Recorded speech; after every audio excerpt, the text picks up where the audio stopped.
ولذلك اشد انواع المغريات النساء. زين للناس حب الشهوات من النساء، اول حاجة النساء.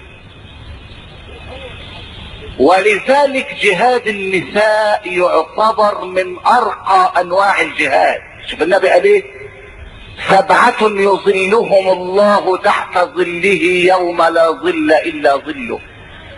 امام عادل، وشاب نشأ في عبادة الله تعالى، ورجلان تحبا في الله اجتمعا عليه وافترقا عليه، ورجل دعته امرأة ذات منصب وجمال فقال إني أخاف الله.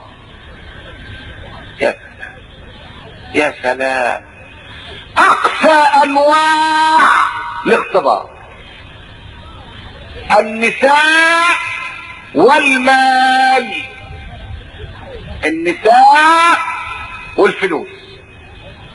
اللي ينجح في العلمين ده هم ويقول اني اخاف الله فيهم، اضمن له انه سيظل في عرش الرحمن يوم لا ظل الا ظله.